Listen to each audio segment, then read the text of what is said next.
Hi, I'm Susan Yerkes, and I'm talking with Dr. Ben Young, who is a fabulous periodontist here in San Antonio. I'm blushing. And he has written a book about flossing your teeth. It's called The Joy of Flossing in English and also in Spanish. And it's flossing. There's a lot more to flossing your teeth than you think, and there's a lot important about it. Dr. Young, what led you to actually write a whole book about it? Well, I'm a periodontist, and a periodontist deals with periodontal disease.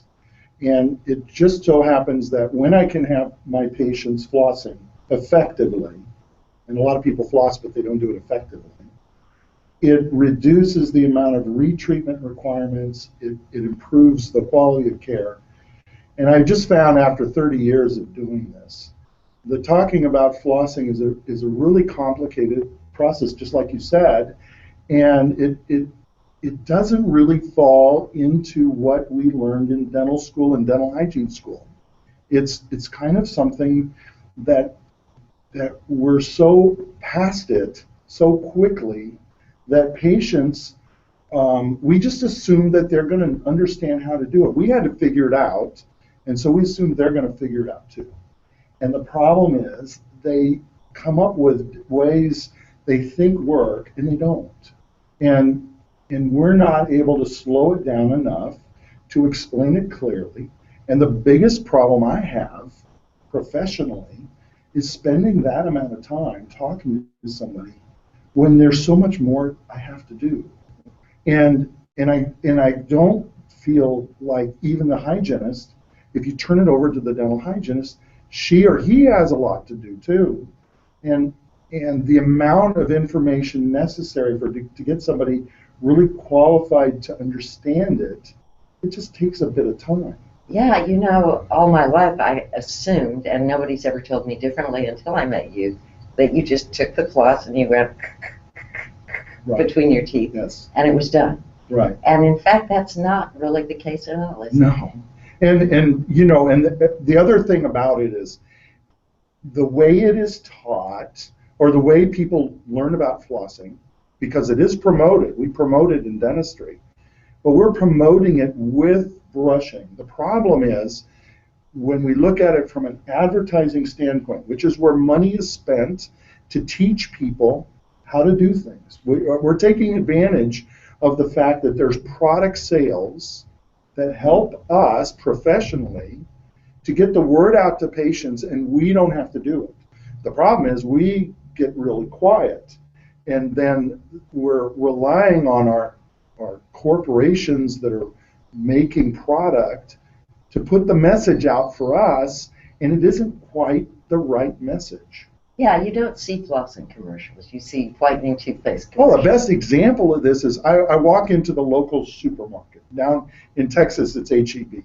Okay, so I go down the aisle, and the aisle for toothbrush products or oral care products takes a whole aisle, and I'm talking 25 feet or I don't know, probably 25 yards. And there's one thing of floss. Yeah, I mean, it's right. like this. And it's not the floss you use. And the interesting thing about this, so you have floss A, floss B, floss C, that's on one row. And then below it are all the alternatives to flossing, you know, because it is hard to do. So now we have floss picks, floss holders, other types of things. And then you look down the aisle, as far as you can see toothpastes, and you can see toothbrushes, and you can see whitening products, and you can see mouthwashes. Why? Because as a marketer, you're able to differentiate things. I mean, every year when a new Star Wars character is introduced, you can have a toothbrush with that person's figure on it and sell it. And then your teeth fall out. But the problem with floss is it's just a piece of string. Right. Exactly. So how do you differentiate the one versus anything else? And so what happens is we know it's important, so we just say brush and floss. And so we're letting the floss kind of piggyback on all of this other, so it gets a little airtime. But people miss the message, and the message they receive is, well, if I don't like flossing, maybe I just brush harder. And consequently, then in our professional lives, we're looking at people injuring themselves, trying to do things harder, but they don't understand that that isn't the approach. I mean, it's kind of like we know that if you go to the gym and you build muscle, it's by working it out, but that doesn't apply to your mouth. If you work harder and you're tougher on your gums, you just injure things. And then the body has to heal not only from the injury caused by the bacterial plaque, we can talk about that, but it causes that injury plus your injury. So you're now compounding the problem because you're doing it in a way that's irritating and destructive. And do that long enough, and we see it, and we see the injuries. Now we're dealing with the repair of things when it was all intended to be preventive. You talked about the products that are the floss substitutes. Yes. Yeah, I expect the Waterpik, Okay. all the other little gum picky things, those little things we used to use in high school, the orange little picks that came out of can they in any way supplant floss, or is flossing really a special thing? Well, there you get to the question of the need of the professionals to be able to help an individual. For example, if somebody comes in and they're an amputee, they have one hand, well, they're not going to floss, right? So we have to have, and that's an extreme exaggeration, but I mean, we have to have ways of working around the problems people have because they don't have the ability to floss. Now, in the book, we actually go through a dexterity exercise. I want you to show that. Sure, it's simple. I mean, this is the way I teach it. And there are I've taught it to classes, audiences, but to individuals. So basically, what you need to do is, with the patient, first say, make your hands, make fists out of your hands. So you make 2 fists. Now do 2 toy guns.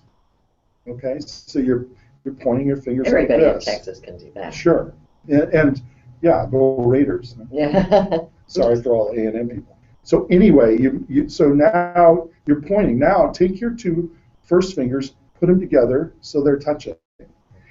From a medical standpoint, what are you doing here? You're assessing their motor skills. If somebody has tremors or somebody can't make a fist because they have severe arthritis or they have other reasons, you're going to pick this up. So we're not just going to say to everybody, oh, well, just go floss. We want to know that you can do it. Now, with children, if children don't have the dexterity yet, they can't floss in the way.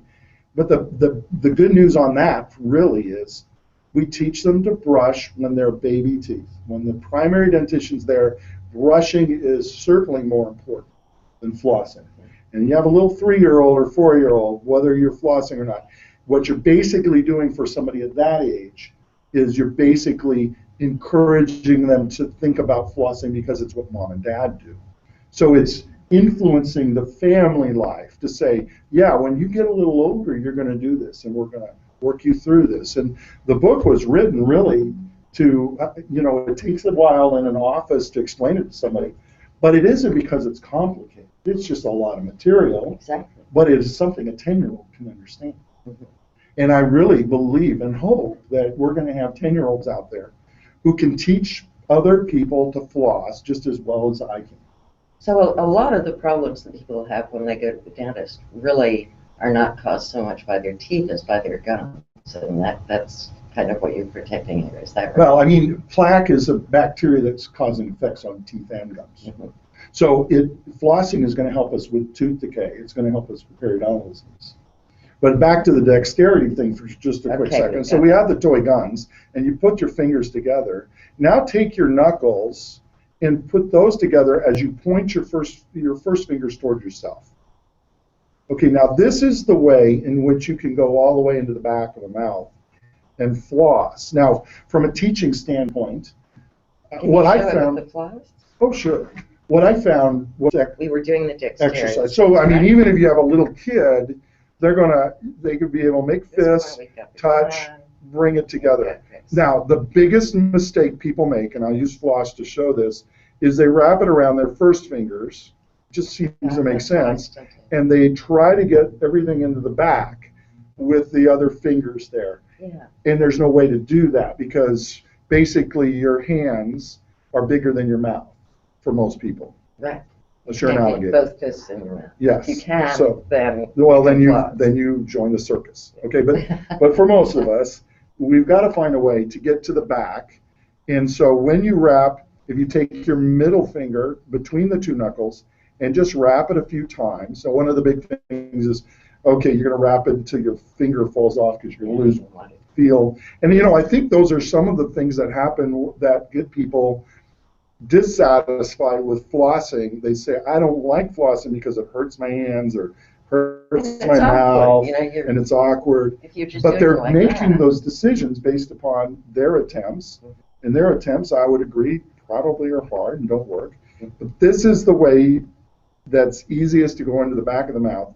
You wrap it a few times around the one hand between the two knuckles, and then you wrap it around on the other side and make the fist so that you're pointing your fingers together.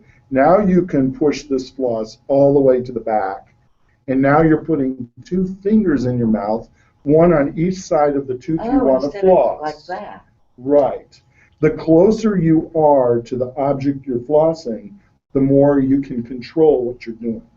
So if you're out here trying to do something, you have a very good chance you're going to snap or cut or do something. But if you're in close, you can get all the way to the back. Now, when you go between two teeth, you gently saw through the contact of those two teeth where they're touching. Gently go through it. You're not snapping up. You're just going through it. If you have troubles, if the floss frays, if it doesn't go in, or if it's too loose, those are the problems you want to talk to your dentist about.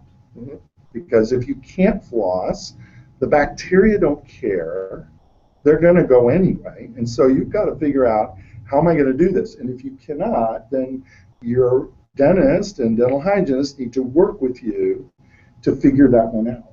Yes. So in other words, it's a lot easier to go into a dentist and say, show me what I'm doing wrong, show me if I'm flossing right. But for their standpoint, they can say, hey, go read this book, come back and talk to me, and let's talk about this. Now, the intention here, why do I think this works? It's because it places it into the home. It becomes a conversation for the family, because I really think the conversation on how to floss is a family conversation. That's where children are going to learn, and that's where we as professionals are going to make the most impact in our society. Is if you think about your 12-year-olds beginning to routinely floss, because it isn't that hard, because they've been seeing their parents do it forever, and they go through their time doing this into their 20s, they're going to eliminate a lot of periodontal disease. Because I think most periodontal disease is the basis of the way society works. Kids get good dental care while they're at home. Then they go off to college, or they go off to work, or they go somewhere else, and the teeth don't hurt that much. And so they decide for a few years they're just not going to budget for that. They're going to do other things. And it isn't until they've had a few children, or the children have gotten to the age where they need to see a dentist, that the family goes, and then the parents are checked, and all of a sudden, lo and behold, they're 30, 35, and they have periodontal disease. Well, what is the average for periodontal disease? When do we talk about it? And I'm talking now clinically to professionals. We say, well, most periodontal disease occurs after the age of 35. Well, where were these people for the last 10 years? Well, they were raising children. They were doing things. There was no pain. All of a sudden, they're having problems. They never equated that there was bleeding issues when they had the gingivitis. And then we have people who are saying, well, you can cure gingivitis by yourself, right? You can rinse with that mouthwash, and that'll take care of the gingivitis. So we have people self-medicating, self-treating for a decade, and all of a sudden the bacteria have gone way beyond where they've been working. And so now we have disease at the level of root and bone in deep pockets, and they can't reach them. And so now we have to do it. But they could have avoided it had they been the 12-year-old who started to floss routinely. And yes, go to the dentist. But that would have prevented a lot of this. And so that's where the book comes from. The book comes from the idea that we need to put this back where it belongs. It's not the topic for the dental office. The dental office needs to pick up once people are already attuned to and like to floss. And right now in society, argue with me if you want, but I'll tell you, most people, when you say dental floss, they're going to say, I hate it, I'm not doing it, I don't like it. And it becomes the joke in society. We don't want to floss, okay? But the irony to all of that, when you talk about what we can do for society to prevent disease, what is cheaper than floss? It's less than a penny a day. What's cheaper than that prevents two of the most profound diseases of mankind, not just the mouth, periodontal disease and tooth decay that occurs between teeth. And that can lead to heart disease, can it? I mean, all sorts of infectious. Yeah, absolutely. Right. So, I mean, it's got its profound elements there. And we don't have the time. I don't have the time to spend it talking about it in this context for every patient after patient. And that's when a book works. If this becomes a YouTube thing and it encourages somebody to do something. But my desire would be make it simple. Talking to myself about writing it, make it simple, make it something people can read, and also address all of the other elements outside of floss that are competing with it, and put some things in perspective here. One of the things I came up with was the idea that it's a matter when you're writing something, you try to clarify things down, and that's, you do that well. But I mean, that's the kind of we talk about things, but when you're forced to write it, you kind of have to step back and think about it a little bit more. And one of the things that kind of occurred to me, this is after 30 years of doing this sort of thing, is that floss works to prevent. It doesn't work to treat. You've got to be clear. You can floss only to prevent. What does that mean? That means that when a person is done flossing, they should have no tingling in the mouth. They should have not any changes to anything. It is because they've gone into the habitual routine of doing it in a way before diseases occur that you're preventing those diseases. Now, if the diseases happen and they're untreated and you attempt to floss on top of it, you're not doing a whole lot. So flossing does not eliminate disease. Dentists and hygienists help work with a patient to eliminate diseases or control for diseases. But in the prevention, the management, flossing is incredibly important.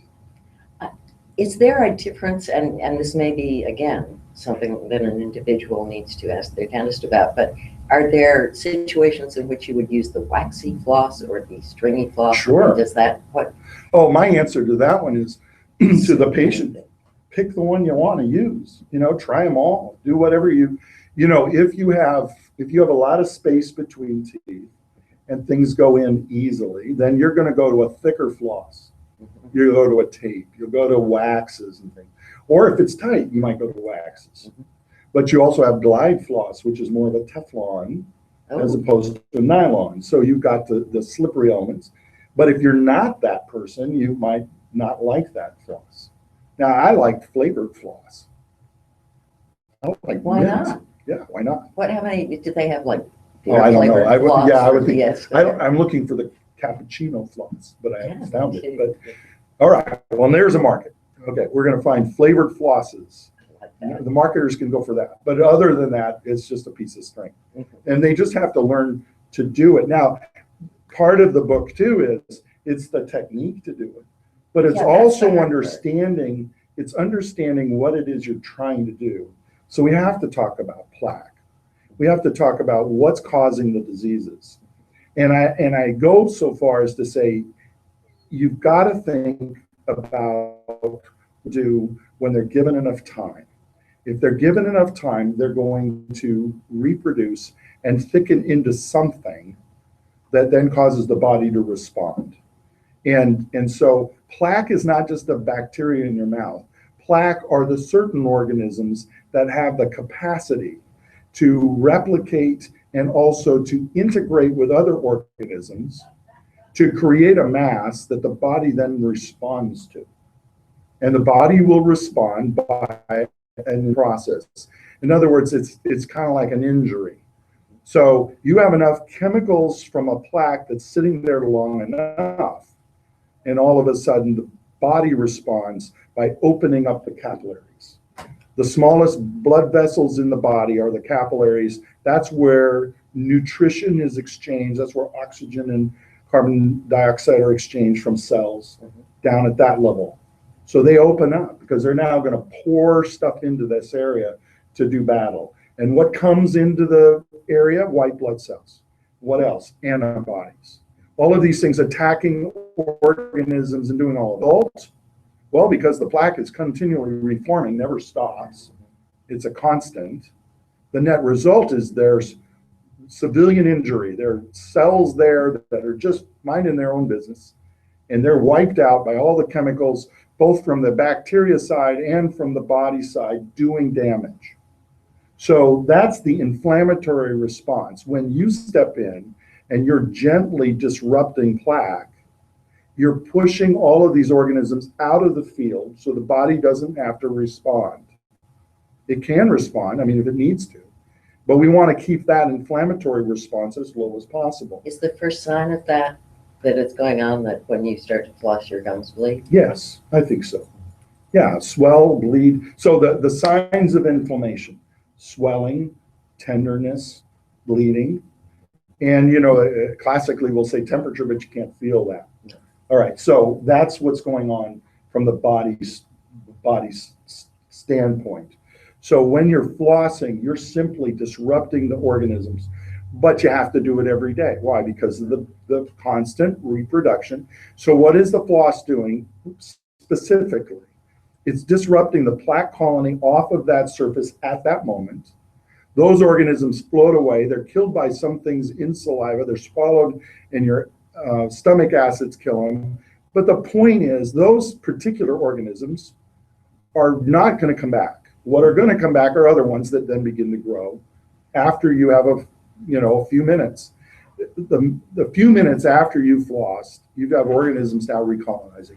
They just aren't at the point at that moment where you have to refloss, but you better do it probably in 24 hours to disrupt it again. So it becomes, in the book, this is the habit pattern, this is the behavior you need to do. You need to get into the routine. You need to understand it's preventive. It's not, you aren't looking for effect, because hopefully you don't have any yet. So what is the most important time of day for most people to floss? Yeah, that's a good question, and I don't have one. I used to floss at night. I now floss in the morning. I floss when I take out my meds, when I'm taking medication. I put the floss out, and then I have a drawer by my sink. So I take the things out I'm going to take. I put out my floss. I put out my comb. I have my razor. I do all that stuff, and then I'm sleepy. I don't know what I'm going to do, but all I know is that I'm going to get all of that in the drawer by the time I leave. So I know I have flossed even if I don't even remember it, because the floss is no longer on the counter, it's in the drawer, and I took it out, so I know I flossed even though I'm half awake. Now, some people will argue, well, you should do it at nighttime, just before you go to sleep, because you're disrupting the plaque off of the surfaces at the time when it's quietest, where they're going to grow fastest. I don't have an argument with that one. That sounds logical, but it may not fit in with somebody's routine. And my thinking is, if you just do it every 24 hours, just find the time works for you. If it's noontime, if it's morning, evening, just interrupt it, disrupt it, and that's it. Is it helpful to do it more than once a day? Like after I don't think studies support that. Oh, really? On flossing, I don't think that we're seeing that studies support that somebody's better off because they floss. Now, are there circumstances where that may be good for an individual? Yeah, there probably could be. Again, I would say that's when you work with your dentist and hygienist, and they're looking specifically at something, and they're making recommendations, and I wouldn't want to interfere with that. But I would say on routine with the studies, there's no indication that doing it twice a day or once a day makes a difference. that we can appreciably detect in populations. Specifically in this one little spot, do you want to clean that twice a day? Yeah, maybe. But that's going to be the conversation you have with that dentist or that hygienist. Right. And you know, I've heard people say, well, I used to floss, but I don't do it anymore because I have a Waterpik.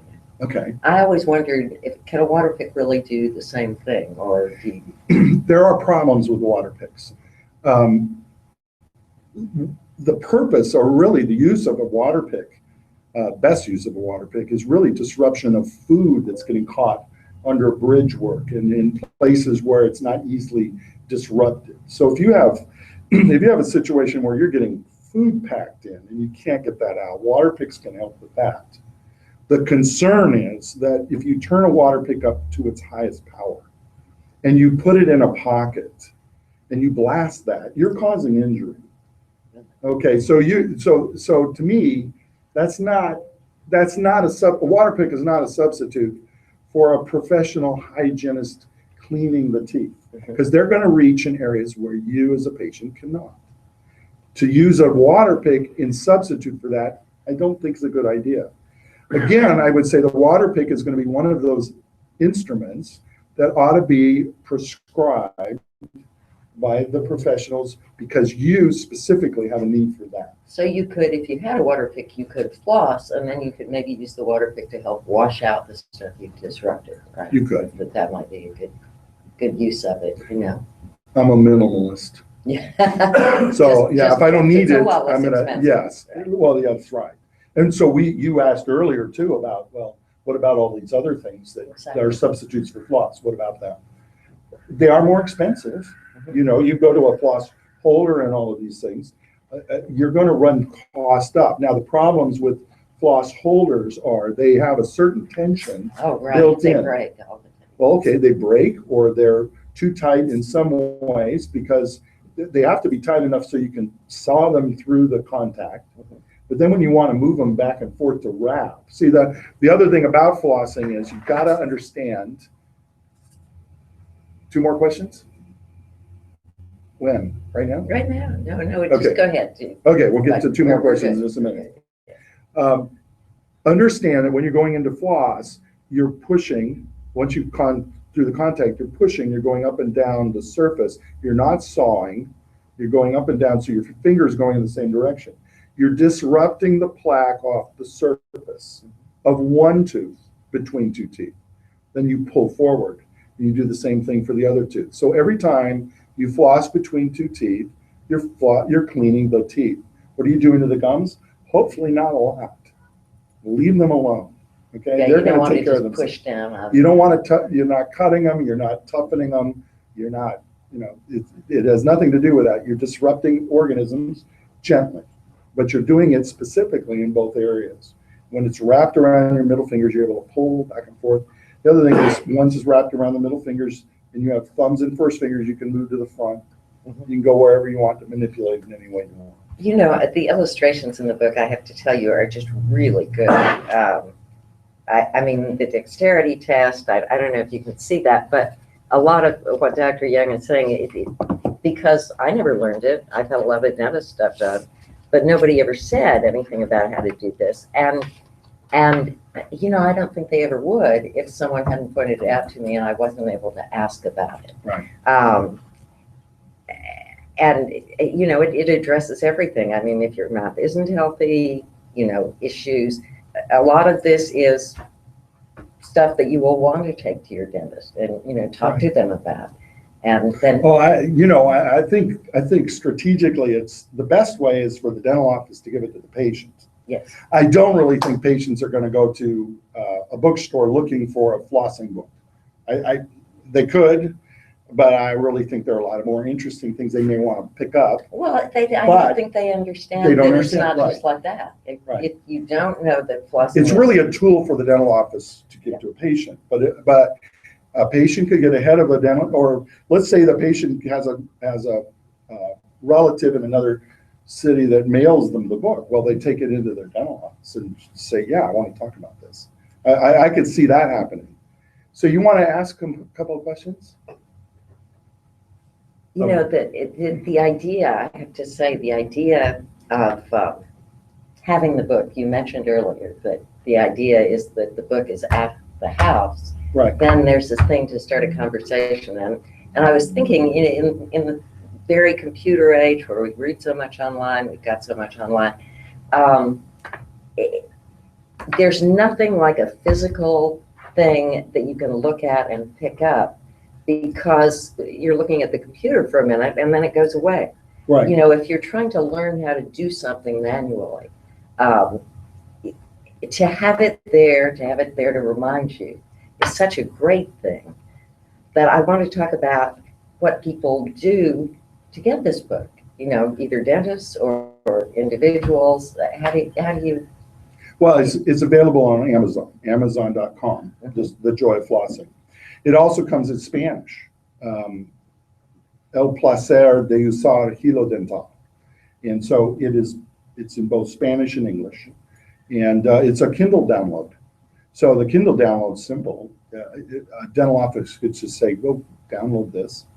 But if it's something where a dental office has the idea they're gonna do a campaign, they want to do something, well, contact me, because we can probably work in larger bulk numbers. Because I'll tell you personally, one of my desires, the first chapter I talk about how I learned to floss, which I think is really a good story, because it's instructive that a lot of the things that we learn in life don't come through some professional approach. I learned to floss when I was a dental student in my first year, because a woman came to our class and showed us how to floss. And she was neither a dentist nor a hygienist. She was just somebody who took a job at the school because she needed the money. And so she became the instructor for patients who were coming into the dental school to be dental student patients. And the dental school wanted to make sure that that all of the patients they have to be examined by a dentist. So they go through a process, they're examined, and then they wanted to give them the oral hygiene instructions and all of these things. Because when you get into the heat of a school and you're a patient, they didn't want anybody to not know how to take care of themselves. It's a very appropriate thing to do. So they're thinking really well about this. So they hire this young lady who becomes excited about the idea that you could prevent disease by teaching somebody how to floss. And so she came to our class, and we were freshmen. We weren't even safe with patients yet. We had not given one anesthetic. We were just taking classes. And this was kind of a freebie class in our view, because there was nothing about flossing that was going to be on a test that was going to keep us from graduating from dental school. I mean, there was nothing to it. So it's an instant party for a class of, and so she's trying to give us a serious presentation, and we're dismissing it. But what she explained, I got. And I'm the son of a dentist, and I didn't learn it at home. I learned it from her. Wow. And I don't know her name, but she was the one that showed me and my classmates how to floss. And so part of the reason for the book is to say, well, if that's how I learned how to floss, I learned it from somebody who wasn't professional. Why isn't this in families? Why isn't this in school libraries? You know, elementary. Why can't we have this with nurses in elementary schools? Well, we can.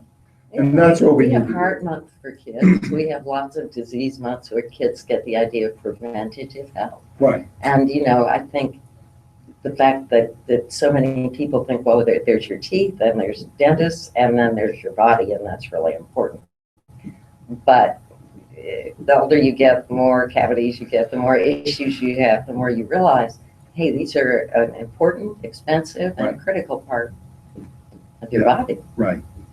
Well, and then the other thing that you can do in a book that you really can't do when you're under the gun in a dental office is you can motivate. Because part of it is getting the person to set their mind differently. That simple things can create joy, just like flossing. If you just take the simple things and you just do them routinely, and if it prevents thousands of dollars of dental work in your future, there's joy in that. That's the joy of flossing. Yeah, it's the joy of flossing. You can have the joy of flossing, or you can go to the dental office and have them do dental work on you.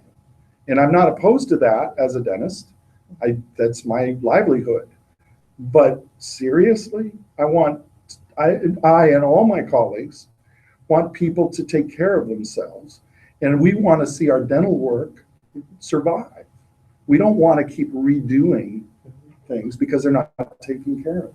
Exactly. It's kind of like you build a Ferrari and then the person doesn't change the oil. And then so that's kind of where this comes from. You want to talk about teens? Teens, how do you teach an adolescent to floss? It's very simple. It only took me a couple paragraphs to talk about it. Mm-hmm. And that is, if you want to be social, and you're not, and we're not talking social on Facebook, we're talking social like in front of other people. The best people socially dating are flossers, because you're going to remove the bad breath risks, all of those things. So it's not like you just pop that mint when you see the guy. Yes. That's not the answer. No. I mean, to me, that's how I would motivate Yeah. I would try to. I would try to say, if you want to be attractive to the opposite sex, floss. You want to have it, and it affects your breath then. It affects your breath. It's going to affect the way your teeth look, the way your gums look, all of that. And if people are up close to you, they're going to see all that, and they're going to smell all that, and you don't want that. So here's what you do. To me, it's been a difficult thing. We are, as parents, I totally understand that when you have a toddler, you're totally into parenting. You want to do the best and all of that. By the time they get to 10, 11, you're getting a little tired, and they're getting a little tired of you, and they want to pull away, and they want to do their own thing. And it's at that time in life when flossing becomes something that is going to really help them.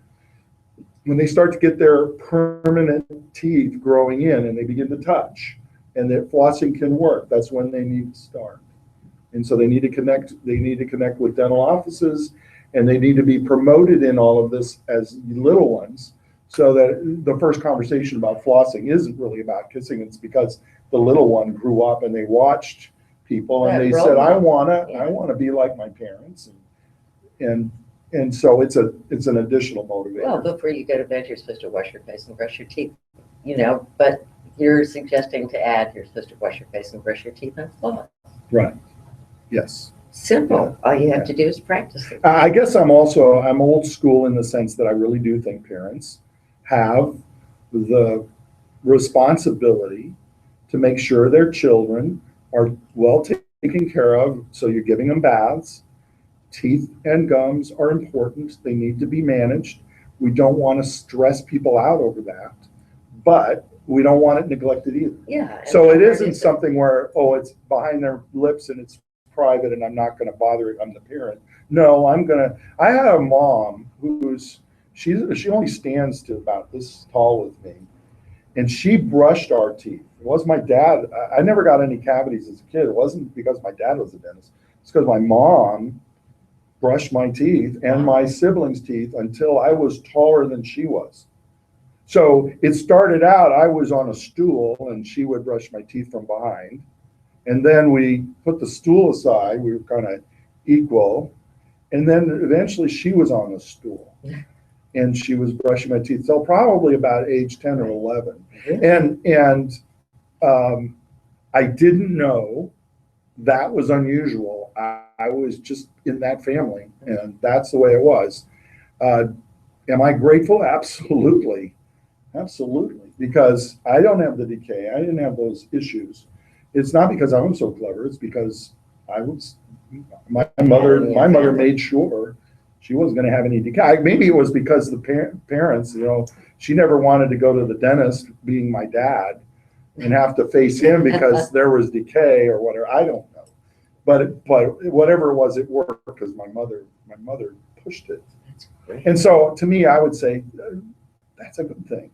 That is You know, step in there, be a parent, do the things that you need to do. They'll forgive you later. And we're supposed to talk about free books. All right. Well, we came to the agreement that, and I think it got publicized, I hope so. We're going to offer a free book to anybody who writes, who's registered to this, who came into this thing, the first 50. And so the simple way to do that is make your title of your email. You'll email me, ben@thejoyofflossing.com, and put as your title, The Joy of Flossing. If you do that and you're one of the first 50, we'll mail you a book. Now, we need a physical address to do that. So give us a physical address. I don't care. Post office box works for me. The wrap up, the free books. Okay, so for the first 50 people who've signed up for this, is that right? We're going to say that, or okay? And you want a free book mailed? What you do, send me an email at ben@thejoyofflossing.com. Ben@thejoyofflossing.com. Right, and make your title. So we'll pick it out of other email. The Joy of Flossing. Just say The Joy of Flossing. That's all we need. And then in the content, give me an address we can mail the book to. If it's a post office box, fine. Wherever you want it physically sent, we need that information. Okay? Now, one of the things I wanted to also say was, on the back of every book, if a dental office is giving these as gifts to patients, on the very back page, there's a little place there that you can put with a mailing label, or you can pen it in, but we use mailing labels, and we put the website of the dental office where the book came from. So when these books go out and people are reading them and they like what they're reading, it's coming back to you. And that's the beauty, I think, for dental hygienists. I really want to thank you, dental hygienists, for the work you do. I think it's not easy, especially if you're the ones that are kind of in the role of having to be the nag. And telling people to floss is a naggy kind of thing. And you don't need that. You do enough good things, you don't need that reputation. So switch it around. You give somebody a book. You say, I'd like to give you this book. It has all of the content. And then you come back and then they've read the book. You have the conversation about flossing, and you're a good person, not a nag. There's the trick. That's bad. So great. I think we've covered a lot of ground. We've done a little demonstration. We've talked about why it's important to floss and really how critical it is and how much we don't know about it, myself certainly included. But I know a lot more since I met you, and I think people who've listened and who get this book are going to know a lot more too, and amaze your friends. You know? Great. And a flossing trick. Better breath. I love it. Yeah. Better breath, better teeth, better mouth. Good deal. It's a good thing. Well, thank you, Susan. Thank you very much.